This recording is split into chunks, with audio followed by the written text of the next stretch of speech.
The dust from the flour mill had settled so deep into Sarah Mercer's lungs that she wondered if she would ever breathe clean air again. And as she stumbled from the mill at dawn toward the boarding house kitchen where her second shift awaited, she caught her reflection in a shop window and barely recognized the hollow-eyed woman staring back. It was 1882 in Clifton Hill, Arizona Territory, a small cattle town that had sprung up where the railroad met the ranching trails. Sarah had arrived 6 months ago with nothing but the clothes on her back and a fierce determination to survive after her father's death left her orphaned at 23. The territory was harsh and unforgiving, especially to women alone, but she had learned quickly that pride was a luxury she could not afford. The boarding house smelled of lye soap and bacon grease. Mrs. Henderson, the proprietor, barely glanced up as Sarah tied an apron around her thin waist. "You are late. The breakfast crowd will be here in 20 minutes and those biscuits will not make themselves." Sarah's hands moved automatically, measuring flour and lard, kneading dough that felt heavier with each passing day. Her fingers were raw and cracked, bleeding at the knuckles from the constant work. She had been kneading dough at the mill from midnight until 6, and now she would cook and serve breakfast until noon.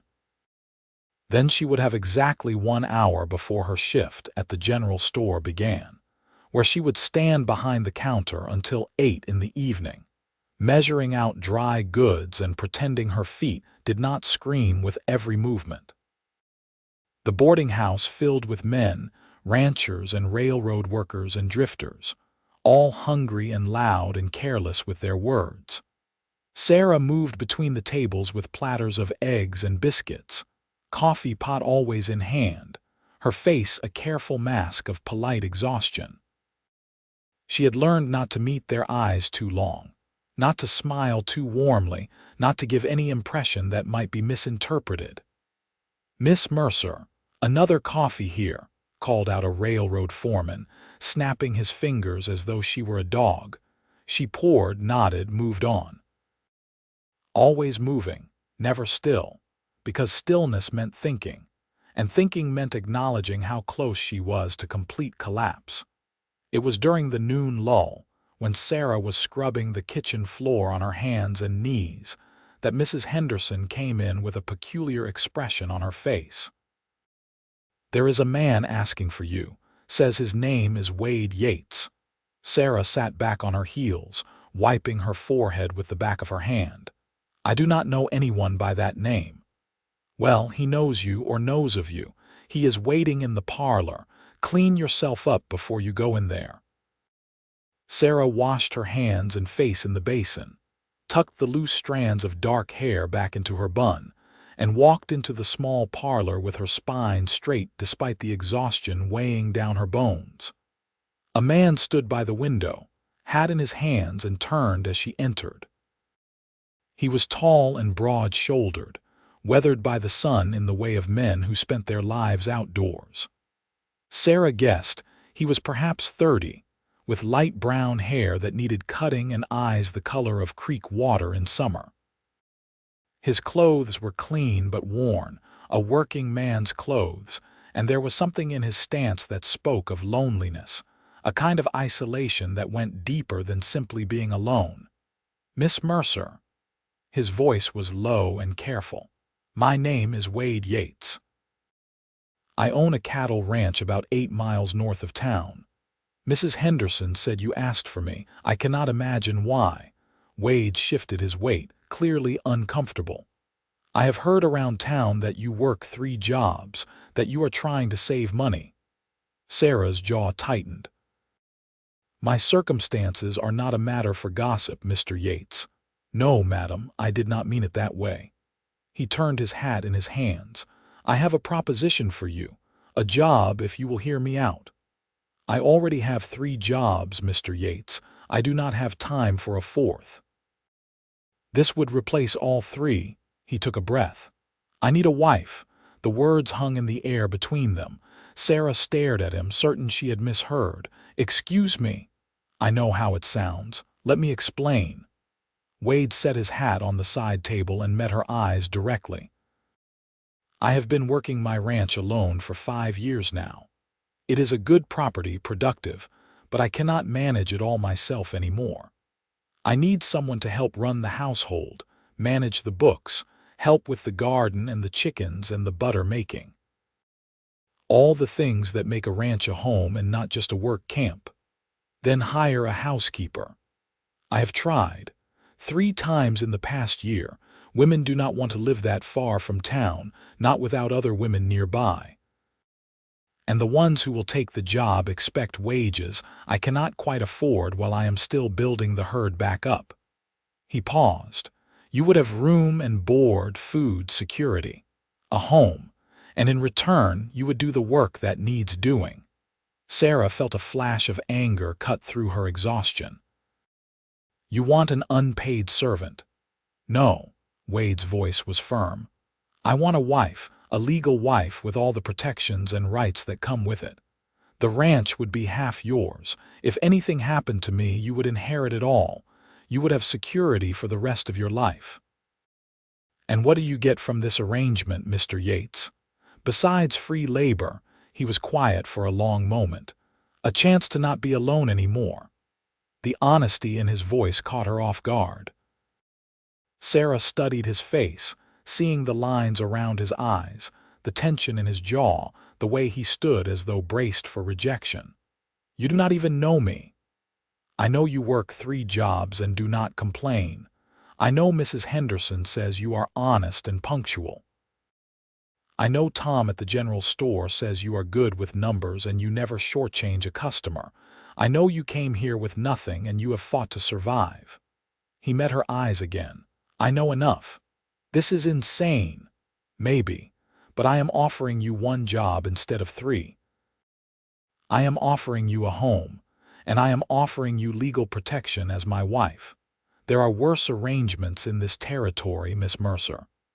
Sarah's legs trembled beneath her.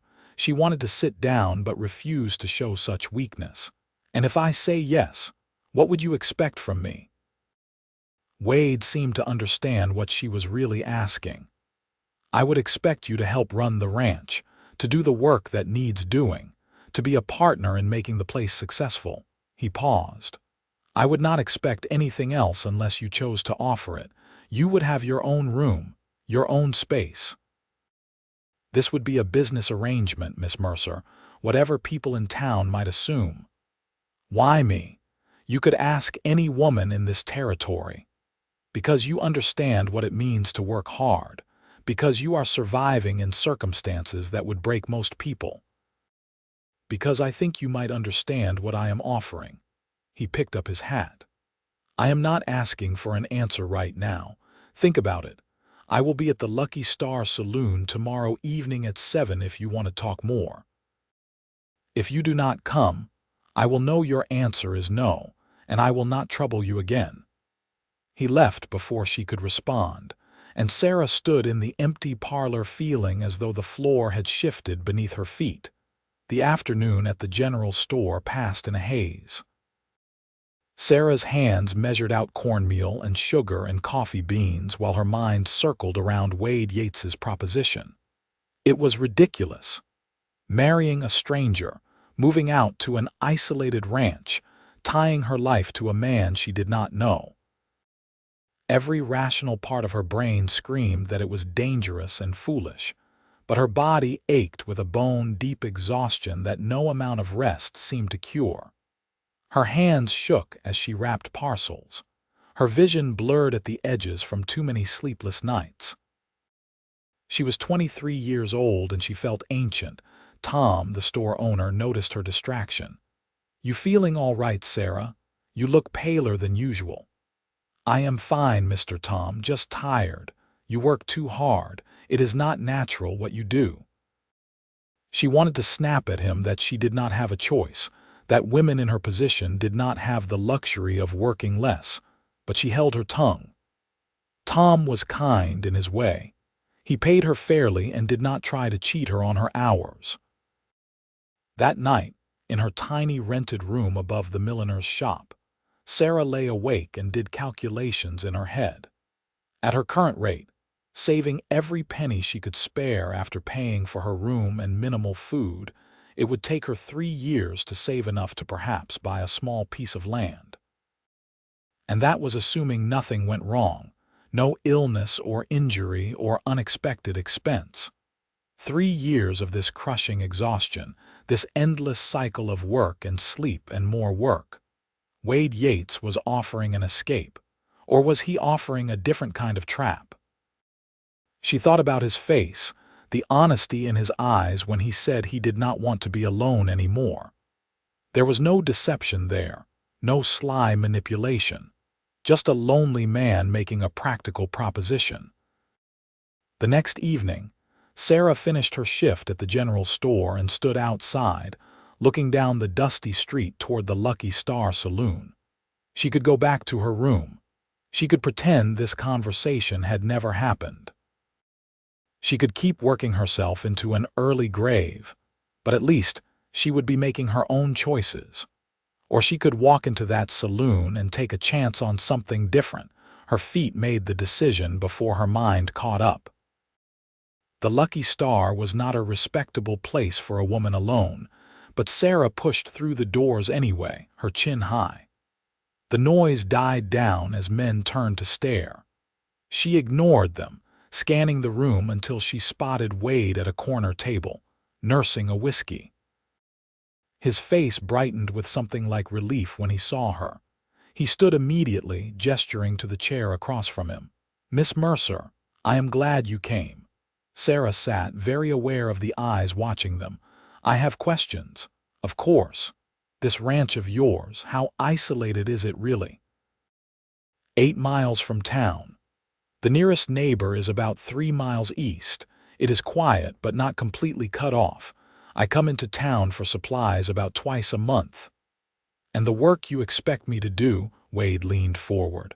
"Managing the house, cooking, cleaning, laundry. There is a garden that needs tending, chickens for eggs, a cow for milk and butter. I would teach you how to do the butter and cheese if you do not already know. I would expect you to keep the books for the ranch, track expenses and sales. Maybe help with mending tack and equipment when needed. It is a lot of work, I will not lie about that, but it is not 3 different jobs at 3 different locations. And you promise I would have my own room, my own space. You have my word. I am not looking for a wife in that sense, Miss Mercer. I am looking for a partner to help me build something lasting." Sarah studied him. "Why did you never marry before, Mr. Yates?" He was quiet, turning his glass slowly. "I was engaged once, back in Kansas. She died of cholera before the wedding. I came out here to start over, and I have been so focused on building the ranch that I never thought about trying again. But I am tired of being alone, and I am practical enough to know I need help if I am going to make the ranch succeed." "That is a sad story, Mr. Yates. It is an honest one." He met her eyes. "What about you? What brought you to Clifton Hill?" "My father died in a mining accident in Colorado. We had nothing, and his debts took what little there was. I came here because I heard the railroad was bringing work. I have been trying to build something from nothing ever since." "Then you understand what I am trying to do." Sarah took a breath. "If I agreed to this, how would it work? Would we have a long engagement? I thought we could marry next week if you are willing. The sooner you can leave those 3 jobs, the sooner you can start recovering your strength." "You look like you are about to collapse, Miss Mercer, if you do not mind me saying." "I do mind, but you are not wrong." She folded her hands on the table. "I want this in writing, Mr. Yates. I want a legal document that says the ranch is half mine. I want it clear that I have my own space and my own rights. And I want to know that if this does not work, if we cannot make this arrangement succeed, I will not be left with nothing again." Wade nodded. "That is fair. We can have it drawn up by the lawyer before the wedding." "Then I suppose I am agreeing to marry you, Mr. Yates." His smile was small but genuine. "Wade, If we are going to be married, you should call me Wade, Sarah." They shook hands across the table, a business deal sealed like any other, except Sarah's heart was pounding and her hands were trembling, and she could not tell if she was making the best decision of her life or the worst. The next week passed in a blur of preparations. Sarah gave notice at all 3 jobs, enduring Mrs. Henderson's disapproving sniffs and Tom's worried questions. She packed her few belongings into a single carpet bag. She met with Wade and the lawyer, signing papers that made her head spin but did exactly what she had asked, protecting her interest in the ranch. The wedding itself was a brief ceremony at the small church, with only the minister and his wife as witnesses. Sarah wore her best dress, which was plain brown calico with a frayed hem. Wade wore a clean shirt and had actually trimmed his hair. They stood side by side and spoke vows that felt both weighty and surreal. When the minister said Wade could kiss his bride, Wade hesitated, then pressed a brief, chaste kiss to her cheek. Sarah felt the warmth of it and something in her chest loosened just slightly. They left town in Wade's wagon, Sarah's carpetbag at her feet, heading north on the dusty road. The town fell away behind them, and the open country stretched out ahead, all brown grass and scattered juniper trees, and the mountains blue in the distance.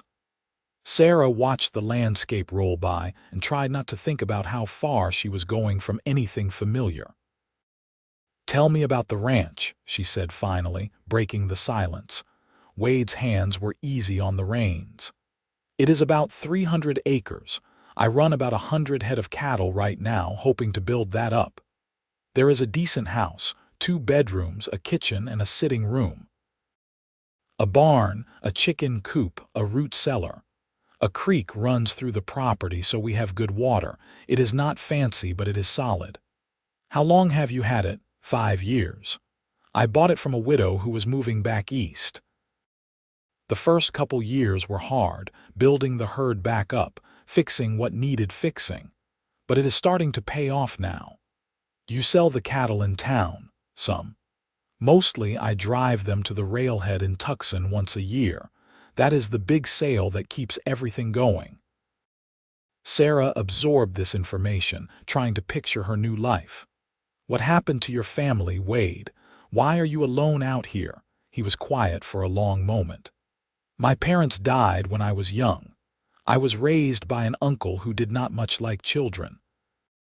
I left as soon as I was old enough and worked various ranches until I saved enough to buy my own place.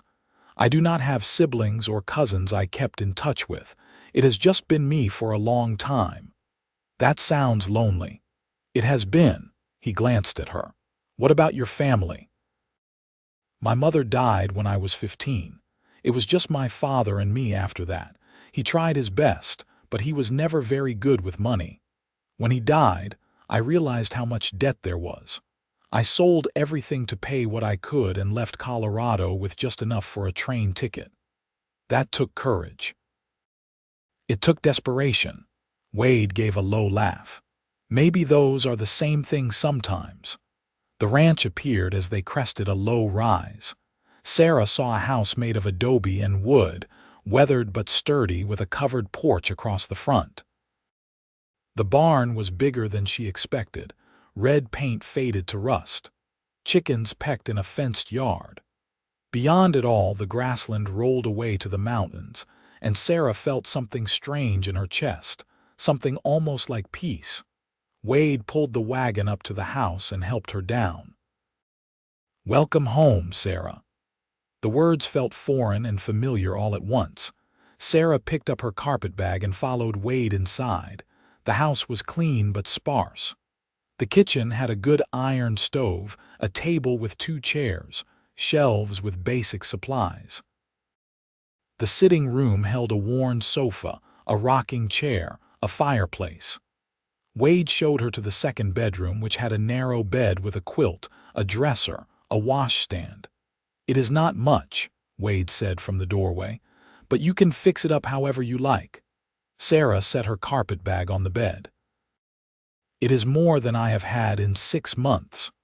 Over the next few weeks, Sarah discovered that Wade had been honest about the work required.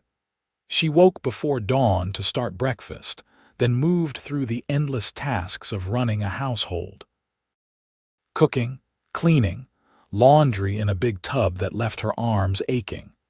She learned to gather eggs without getting pecked, to milk the cow without getting kicked, to churn butter until her shoulders screamed. But Wade had been right about one crucial thing. It was better than working 3 separate jobs. Here, she could move between tasks at her own pace. She could sit down when she needed to rest. She could eat decent food as much as she needed without counting every penny. Slowly, the hollow look began to fade from her face. The dark circles under her eyes lightened. Her hands, though still rough, started to heal. Wade worked from dawn until dark, riding out to check the cattle, mending fence, fixing equipment. He came in for meals tired and quiet, but always polite. He thanked her for the food. He asked if she needed anything from town. He kept his distance, gave her space, treated her exactly as he had promised, like a business partner. Yet Sarah found herself watching him sometimes, noticing small things. The way he was gentle with the horses. The way he fixed a broken step on the porch without her asking.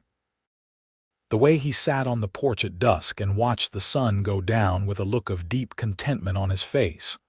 One evening about a month after the wedding, Sarah brought 2 cups of coffee out to the porch and handed one to Wade.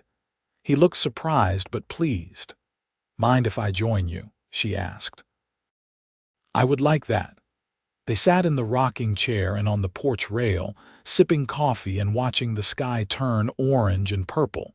A coyote called in the distance. The cattle were dark shapes on the darkening land. "Thank you for this," Sarah said quietly. "For giving me a chance when I was at the end of my rope." Wade turned his cup in his hands. "Thank you for taking the chance. I know this must have seemed crazy." "It did.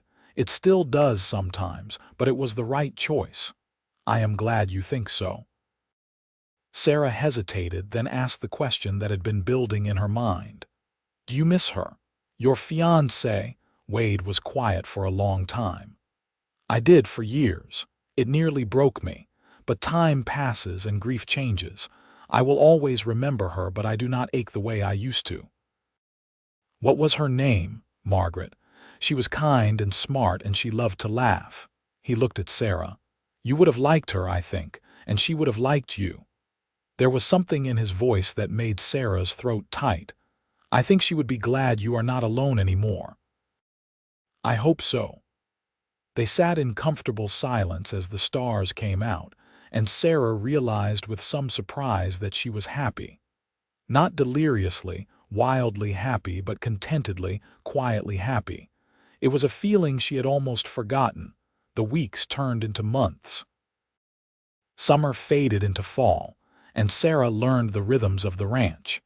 She discovered she was good at keeping the books, her neat columns of figures tracking every expense and sale. She planted a winter garden with Wade's help, learning which vegetables would survive the cooler weather. She made soap and candles, preserving summer peaches, knitted socks while sitting by the fire in the evenings. Wade taught her to ride, patient as she wobbled in the saddle and clutched the reins too tight.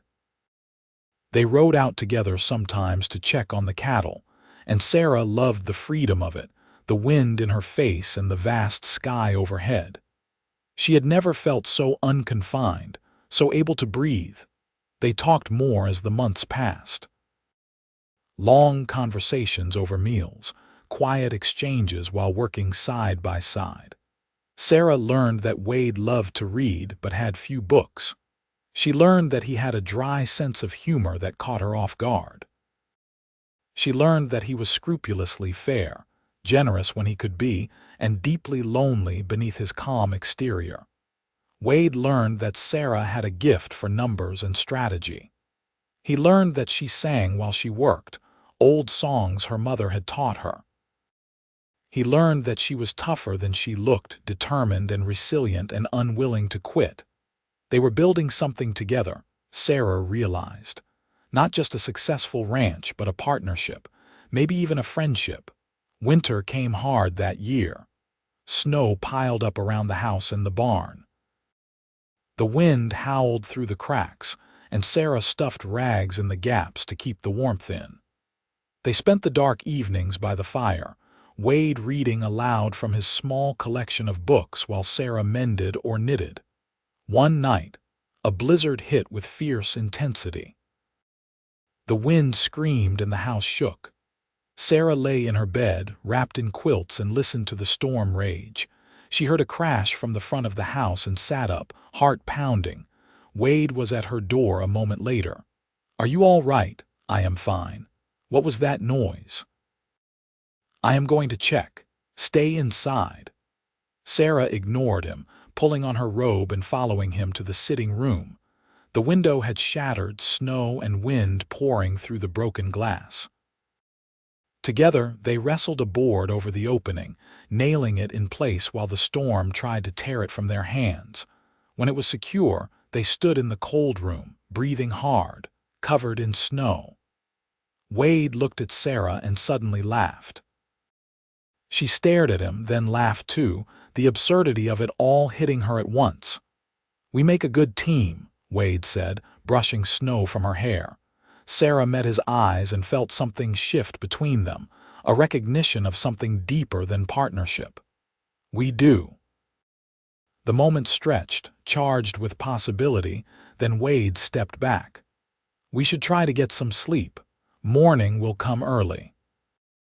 But Sarah lay awake for a long time, listening to the storm and thinking about the way Wade had looked at her, the gentleness in his touch as he brushed the snow from her hair. Spring arrived with a rush of green and wildflowers. The cattle grew fat on new grass. The chickens laid more eggs. Sarah's garden exploded with growth. It was a season of renewal, and Sarah felt it in her own body, the last of the exhaustion from her three-job life finally fading away. She was hanging laundry on the line one warm afternoon when Wade rode up, dismounting with a smile that made him look younger. "Come with me. I want to show you something." Sarah left the laundry and let Wade help her into the saddle. They rode east across the property to a high ridge she had never visited. At the top, Wade helped her down and gestured to the view.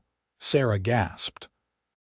The entire valley spread out before them, a patchwork of green and gold, the creek winding through it like a silver thread. The mountains rose in the distance, still capped with snow. The sky was so blue it hurt to look at. "This is the most beautiful thing I have ever seen," Sarah breathed. Wade stood beside her, close enough that their shoulders almost touched. "I come up here when I need to remember why I work so hard, when I need to remember what I am building." Sarah turned to look at him. His face was thoughtful, his eyes on the distant mountains. "Thank you for showing me this. I wanted you to see it. This is yours now too, Sarah, all of this. We are building this together." The words carried a weight beyond their literal meaning. Sarah felt her heart beat faster. "Wade," he turned to her, and the look in his eyes was no longer distant or guarded. "I need to tell you something. I know we agreed this was a business arrangement. I know I promised I would not expect more from you, but I need to be honest." He took a breath. "I have fallen in love with you, Sarah. I do not know when it happened exactly. Maybe it was when you brought me coffee on the porch that first time. Maybe it was watching you learn to ride. Maybe it was the way you laugh when something surprises you. But it happened, and I cannot pretend it did not." Sarah's breath caught in her throat. "Wade, you do not have to say anything. I am not asking you to feel the same way. Our agreement stands. I will not pressure you or make you uncomfortable. I just needed you to know the truth." Sarah reached out and took his hand. His fingers were rough and warm, calloused from years of work. "I need to tell you something too. I have been falling in love with you for months. I have been so afraid to admit it, even to myself." This started as a practical arrangement, a way to survive, but somewhere along the way it became so much more. Wade's eyes widened. Sarah, do you mean it? Yes. I love you, Wade. I love your kindness and your honesty. I love the way you work so hard but still find time to watch the sunset. I love the way you treat the animals with gentleness. I love the way you have given me space to heal while being there whenever I needed you. I love you. Wade pulled her into his arms and Sarah melted into his embrace. They stood on the ridge holding each other, the wind blowing around them, the valley spread out below like a promise. When they finally pulled apart, Wade cupped her face in his hands. May I kiss you? Really kiss you, please? His lips met hers, tender and searching, and Sarah felt something in her chest crack open, all the careful walls she had built crumbling away. She kissed him back with all the pent-up longing of the past months, all the growing affection that had transformed into love. When they broke apart, both breathless, Wade rested his forehead against hers. I have wanted to do that for so long. Why did you wait? I promised you space. I promised this would be your choice. He smiled. And I was terrified you did not feel the same way. Sarah laughed, the sound bright and free. I have been terrified too. I thought I was alone in this. You are not alone. You will never be alone again, Sarah. I promise you that.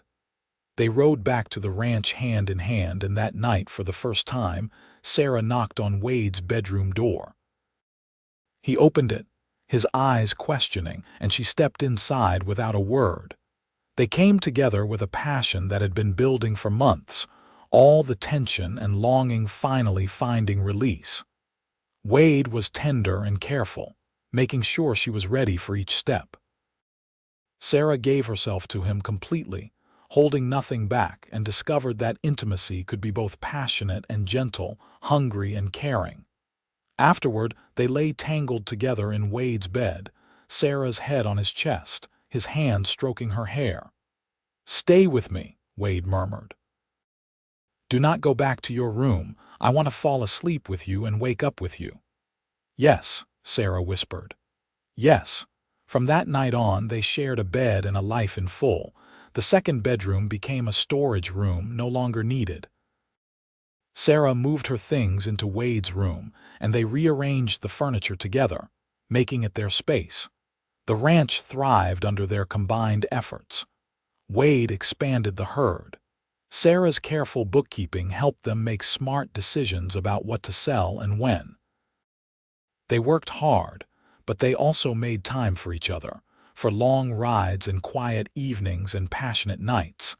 In the spring, Sarah realized she was pregnant. She told Wade while they were working in the garden together, both of them on their knees in the dirt. He sat back on his heels, staring at her, then broke into the biggest smile she had ever seen. A baby. We are going to have a baby. Yes. Are you happy? He pulled her into his arms, dirt and all. I am so happy I could burst. Sarah, this is everything I never let myself hope for. The pregnancy was smooth, and in late autumn, Sarah gave birth to a healthy baby boy. They named him James, after Wade's father. Wade held his son with trembling hands and tears streaming down his face, and Sarah felt her heart might explode with love for both of them. James was a happy baby, curious and bright-eyed. Wade was a devoted father, getting up for night feedings, carrying James around the ranch in a sling while he worked, making faces to coax out the baby's gummy smiles. Sarah watched them together and felt a contentment so deep it was almost painful. 2 years later, Sarah gave birth to twin girls, Rose and Lily. The house was suddenly full of noise and laughter and chaos. Sarah and Wade were exhausted but blissfully happy, stumbling through their days in a haze of love and sleeplessness. They expanded the house, adding 2 more bedrooms and a larger kitchen. They hired a ranch hand to help Wade with the heavier work. The cattle herd grew to 200 head. Sarah started selling butter and eggs in town, bringing in extra income. They were more than surviving, they were thriving. On their 5th anniversary, Wade took Sarah back to the ridge where he had first told her he loved her. The children were with a neighbor for the afternoon, a rare moment of privacy. They stood in the same spot, looking out over the valley that was theirs. "5 years ago, I offered you one job to replace 3, Wade said, holding her close. I was so desperate for help and so lonely I could barely stand it. I thought I was making a practical decision. And now I know it was the best decision I ever made. You saved me, Sarah. You brought life and love into this place. You gave me a family. You gave me everything." Sarah turned in his arms to face him. "You saved me too. I was drowning, Wade. I was so tired I could not see a way forward. You threw me a lifeline when I needed it most. And then you gave me so much more than I ever dreamed of." They kissed as the sun set over their land, painting the sky in shades of gold and pink and purple. The wind whispered through the grass. In the distance, the cattle were dark shapes against the fading light. "I love you," Wade murmured against her lips. "I will love you until the day I die and beyond. I love you too. Always." They rode home as the stars came out, heading toward the warm lights of their house where their children waited. Sarah thought about the exhausted, desperate woman she had been, working 3 jobs in a dusty Arizona town, barely surviving. That woman felt like a stranger now, a ghost from another life. She thought about Wade standing in Mrs. Henderson's parlor, nervous and earnest, offering her one job as his wife. She had taken a wild chance on a man she did not know, betting her future on a practical arrangement that seemed insane, and that chance had given her everything. A home, security, partnership, love, a family. A life so rich and full that sometimes she could barely believe it was real. The years rolled on, full and busy. James grew into a serious boy who loved the cattle and followed his father everywhere. The twins were wild and adventurous, always getting into mischief. Sarah gave birth to 2 more children, another boy they named Thomas, and a girl they named Emma. The house rang with children's laughter and arguments and tears. Sarah and Wade were constantly exhausted, constantly overwhelmed, and constantly grateful. They worked hard, raising their children and their cattle, building something lasting on the land they loved. There were hard times, of course. A drought year when they had to sell off part of the herd. A winter when Thomas got pneumonia and Sarah sat by his bedside for days, terrified. Arguments and tensions and moments when they snapped at each other from stress and sleeplessness. But they weathered every storm together, their love deepening with each passing year. Wade never stopped looking at Sarah as though she were the most precious thing in his world. Sarah never stopped feeling grateful that she had walked into that saloon and taken a chance on a lonely cowboy's wild proposition. When James was 15, he told his parents he wanted to take over the ranch someday. Wade clapped him on the shoulder, pride shining in his eyes. "It will be yours, son. Yours and your siblings, all of you together. This is our family's legacy now." The twins were 12, creative and smart, already talking about what they wanted to do with their lives. Rose wanted to be a teacher. Lily wanted to run a store. Thomas was 10 and obsessed with horses. Emma was 8 and followed her mother everywhere, learning to cook and garden and keep house. On a warm summer evening, the whole family gathered on the porch after dinner. The children were playing in the yard, their shouts and laughter floating on the breeze. Sarah and Wade sat close together in the rocking chair, watching their children with contentment. "You remember the first time we sat out here together?" Wade asked, his arm around Sarah's shoulders. "I brought you coffee and joined you for the sunset. I was so nervous." "I was too. I was falling in love with you already and trying to hide it." Sarah leaned her head on his shoulder. I cannot imagine my life without you now, without all of this.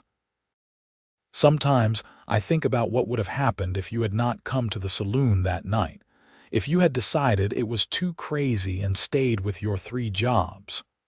I think I would have collapsed eventually. I was so close to the edge. Wade tightened his arm around her. I am so glad you took the chance, so glad you trusted me. I am glad you offered. Not many men would have been so honest about what they wanted, so fair in how they treated me. You deserved fairness. You deserved so much more than you were getting. He kissed her temple. You deserve everything, Sarah. James called out from the yard, Mama, Papa, come see what we found. Sarah and Wade walked down to where the children were clustered around something in the grass. It was a tiny kitten, mewing pitifully, clearly abandoned. Emma scooped it up, cradling it against her chest. Can we keep it? She begged. Please, I will take care of it, I promise. Sarah and Wade exchanged a glance, both of them smiling. I suppose one more mouth to feed will not make much difference, Wade said. The children cheered, and Emma hugged the kitten close, murmuring soothing words. The family walked back to the house together, all of them talking at once about what to name the kitten and where it would sleep. Sarah looked at her noisy, chaotic, beautiful family and felt her heart swell with love. She reached for Wade's hand and squeezed. He squeezed back, his eyes meeting hers with a warmth that never faded. They had built a life together from nothing. They had taken a practical arrangement born of desperation and loneliness and transformed it into something extraordinary. They had created a home, a family, a legacy that would outlast them both. The years continued to pass, each one bringing new joys and challenges. The children grew up and made their own choices. James married a local rancher's daughter and brought her to live at the ranch, ready to learn the business. The twins both left for a time, Rose to become a teacher as she had always wanted, Lily to open a dress shop in town. Thomas started breeding horses, building a successful business on the side of the ranch. Emma married a doctor and moved to Tucson, but she visited often, bringing her own children to see the grandparents they adored. Wade and Sarah grew older together, their hair turning gray, their bodies slowing down. But their love never diminished. If anything, it grew stronger, tempered by decades of partnership and devotion. On their 30th anniversary, their children threw them a party. Half the county showed up to celebrate the couple who had built a thriving ranch and raised a beautiful family. There was music and dancing and more food than anyone could eat. Sarah danced with Wade in the yard, his arms around her, her head on his shoulder. 30 years, she murmured. Can you believe it? Best 30 years of my life. Mine too. She looked up at him. I love you more now than I did on that ridge when we first admitted how we felt. I love you more every single day. I never stop falling in love with you, Sarah. They swayed together under the stars, surrounded by their children and grandchildren and friends. Two people who had found each other when they needed it most and built something beautiful together. As the evening wound down and guests began to leave, Sarah and Wade sat on the porch once more, watching the moon rise over the land they loved. The house behind them was full of family, children and grandchildren sleeping in every available space. We did it, Sarah said softly. We built something that will last. Wade nodded, his hand clasped in hers. We did. And it all started because I was lonely enough to make a crazy offer and you were brave enough to accept. 1 job instead of 3. The only job that ever really mattered. Sarah leaned against him, feeling the solid warmth of his body, the steady beat of his heart. I would choose you again, Wade, every single time. And I would choose you, always. They sat in the darkness, holding hands, watching the land sleep under the moon. The life they had built together stretched out around them in every direction. The ranch that thrived, the children who had grown, the grandchildren who carried their legacy forward. Sarah thought about the desperate young woman who had stumbled through Clifton Hill, half dead from exhaustion, working 3 jobs just to survive. She thought about the lonely cowboy who had offered her one job as his wife, a practical arrangement that neither of them expected to become something so much more. She thought about the risk she had taken, the fear she had felt, the wild hope that maybe, just maybe, this could be her chance at something better. And she was grateful, every single day, that she had been brave enough to take it. Years later, when Sarah and Wade were in their 70s, they still sat on that porch together at sunset. Their bodies were slower, their hair completely white, but their love had never dimmed. James ran the ranch with his wife and oldest son. The other children visited regularly, bringing grandchildren and eventually great-grandchildren. One evening, as they sat watching the sun go down, Wade turned to Sarah with a peaceful smile. "I need to tell you something." "What is that?" "I am the luckiest man who ever lived." Sarah laughed, the sound still bright despite her age. "You are sentimental in your old age." "I am honest. I have lived a good life, Sarah, better than I ever deserved. And it is all because you walked into that saloon 38 years ago and took a chance on me." "We took a chance on each other. We did." He squeezed her hand.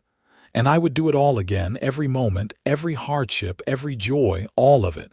So would I." They sat in comfortable silence as the stars emerged, one by one, in the darkening sky. The land around them was quiet and peaceful, settled into the routines of another evening. Inside the house, they could hear James's wife calling the grandchildren to supper, the sounds of family life carrying on as it always had. Sarah rested her head on Wade's shoulder and closed her eyes, feeling the evening breeze on her face, smelling the familiar sense of home. She felt Wade's arm come around her, holding her close, just as he had for nearly 4 decades. This was where she belonged.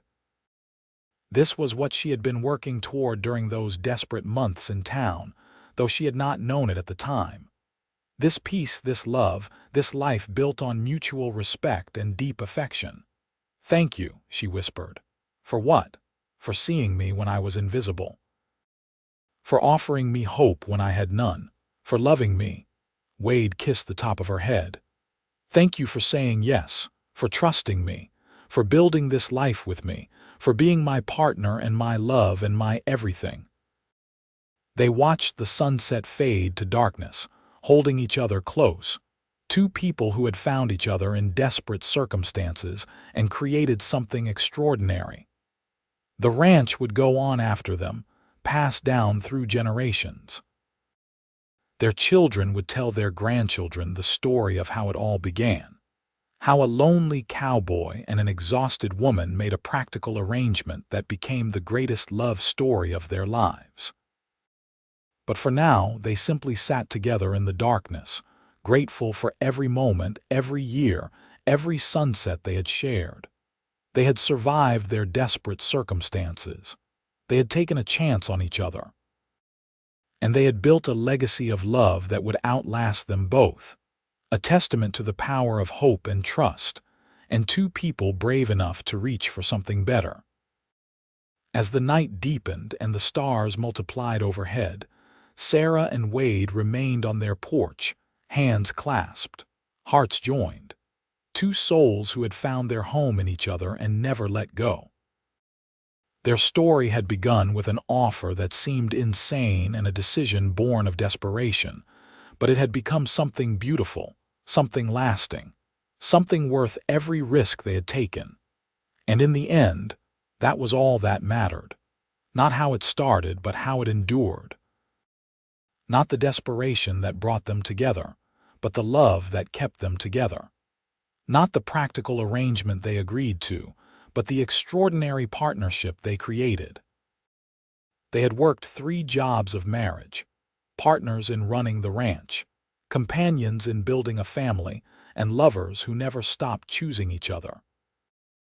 And together, they had succeeded beyond anything either of them could have imagined in that small parlor so many years ago, when a lonely cowboy offered one job to replace three, and a desperate woman was brave enough to say yes.